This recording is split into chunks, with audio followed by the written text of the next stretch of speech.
ignored for a long time, right?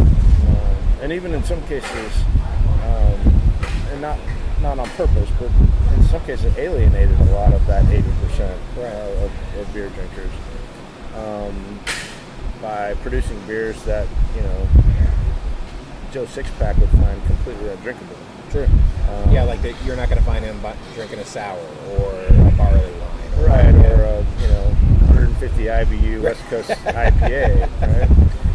So, I talk to beer drinkers all the time that think 35 IBUs is intolerable, right? So, being able to offer something to those beer drinkers that they can relate to, that they can enjoy, is important, especially in the context of our tap room, right? So we get people in here all the time that aren't necessarily coming for the beer; they're coming for the food. Yeah. And if I don't have a beer that they can relate to, then they're not gonna drink beer, right? But a lot of them do.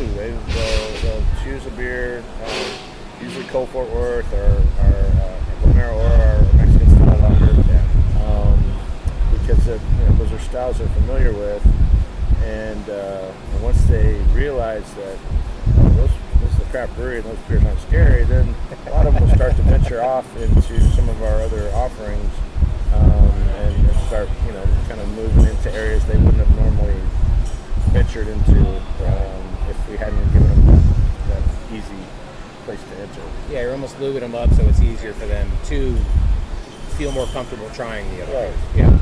I always say if you've never been to a brewery, get a flight and then get 4 or 5 random stuff. Get some stuff that you actually know you'll like, and then get some stuff that you'll be like, all right, I'll probably never try this, but you're not getting an entire glass of it, so you don't have to really worry about it. But that's always my recommendation for people who've never visited a brewery before. Yeah, for sure. Yeah. We do that a lot. Flights, we do a lot of flights. Now, you've won medals for your awards, or for your beers as well. Do you find that as important as a returning customer, or is it just kind of that's cool, let's move on? It's funny, early on, we put a lot of emotional investment into winning medals. Of course. And don't get me wrong, it's still a great thrill to find out that one of our beers has been recognized, especially on the bigger stages like the GABF and US Open and World Beer Cup. But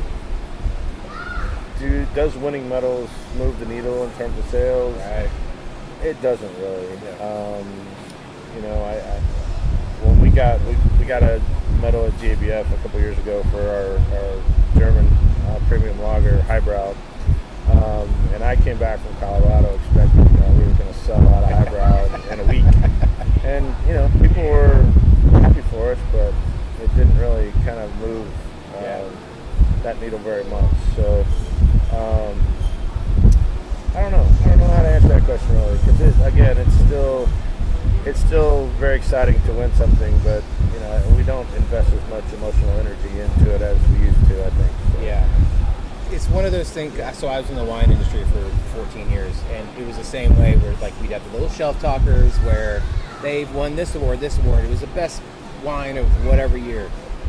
Well, if they didn't know that, they weren't going to buy it anyway. Right. And if they do know that now, are they going to buy it? Like, especially certain price points or whatever, not that you really have to worry about that aspect of it. But unless you're paying attention, you're not going to know you've won this award. Or you guys have done a really good job about actually putting up that you have won the award for certain beers. Yeah. But again, does that move the needle? Is somebody going to be more apt to try that beer just because you won a medal as opposed to another beer that they think they might enjoy more? Yeah.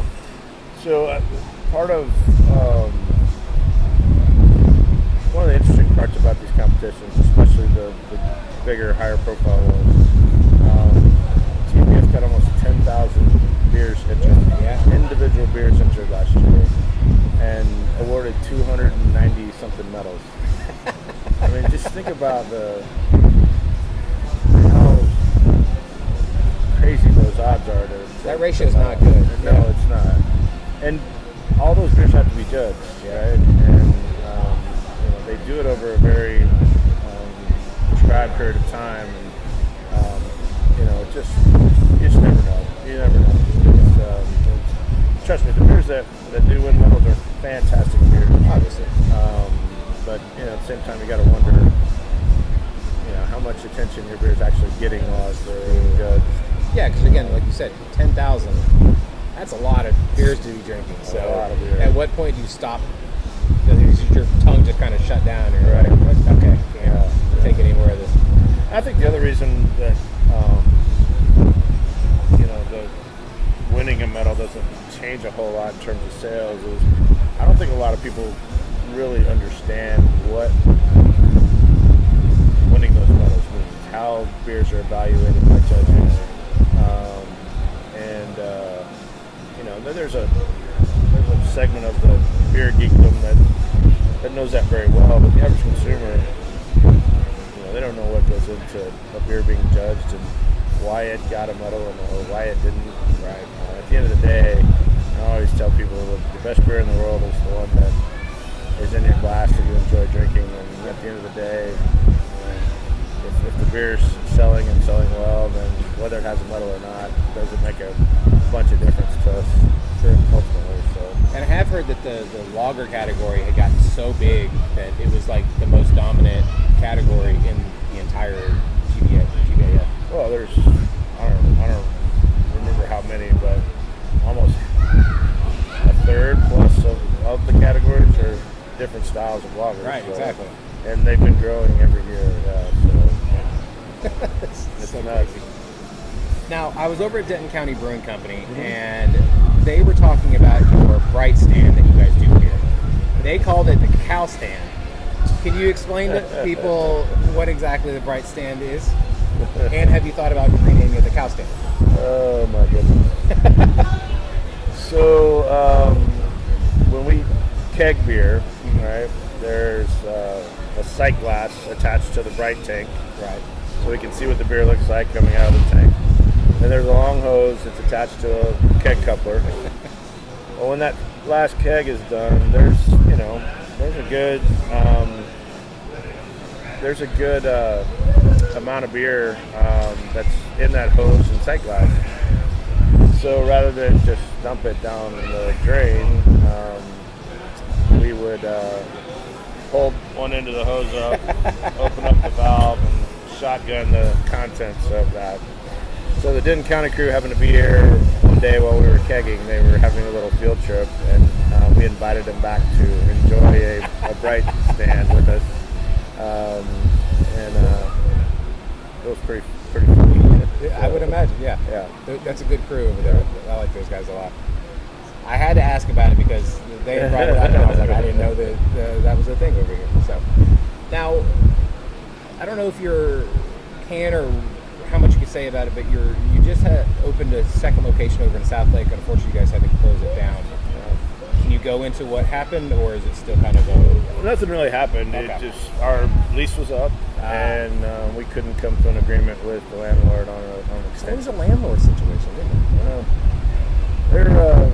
They're rightly, proud of their real estate over there, Sure. and it wasn't a situation that we could get that was favorable terms for us, but favorable for them too. So we just decided to walk away and take a look at possibly down the road finding another space up there. But for now, it is closed and for the foreseeable future.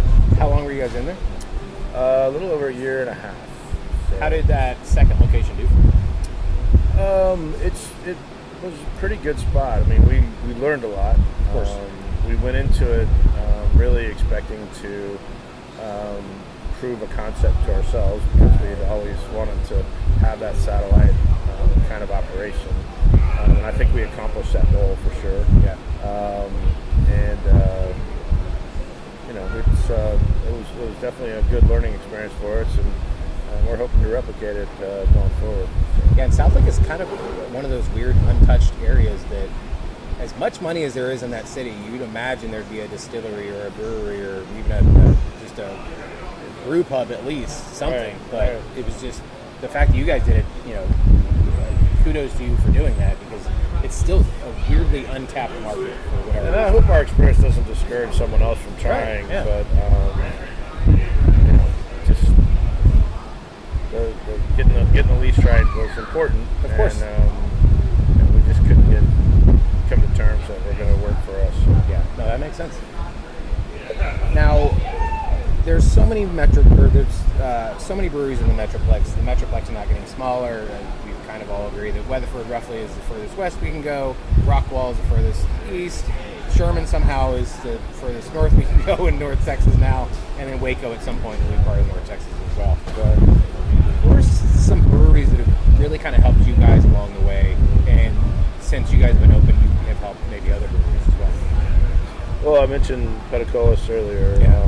Michael and the whole team over there had a pretty profound impact on how I envisioned us operating here.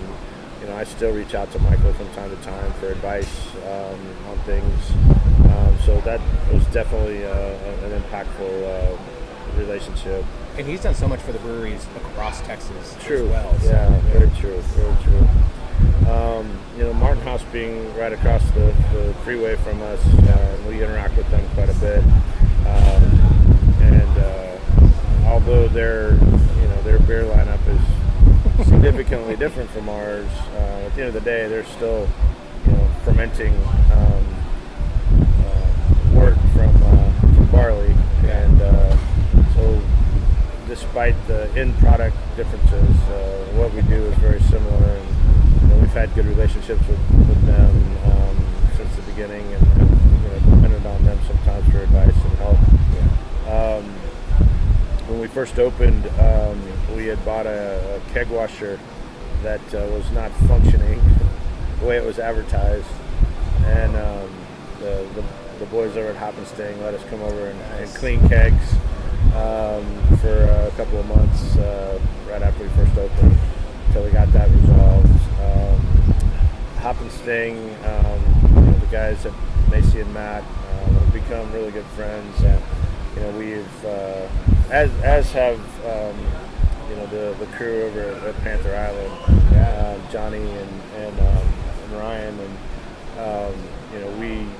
it's not uncommon. In fact, I just got a text from Johnny today about borrowing a piece of equipment that they're going to need next week. But that happens pretty frequently. Hey, we need a couple pounds of hops. Our shipment's not here. Do you have any? Or we've run out of nitrogen a couple of times on a weekend, and had to borrow a tank from Hop Fusion or Wild Acre. Wild Acre's with us a couple of tanks before. But that whole, I guess, community of brewers in Fort Worth is pretty strong, and we're fortunate that we've been able to be a part of it. So, Now, this one's going to be a little hard because they're all your babies, but top 3 favorite beers you've made. Oh man. So the beer that I drink more than anything else is highbrow. That is our German style premium lager. We refer to it back in the brew house as the brewer's beer, because that's all of us. That's what we drink more than anything. Horse with No Name is our original India Pale Lager. It's still, in my opinion, one of the best beers we make, even though it's been around for a long time, over 3 years at this point. But that beer just never fails to satisfy. I don't drink as much hoppy beer as I used to, but when I'm in the mood for hops, that's usually where I turn.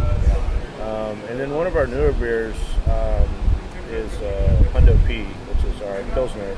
Okay.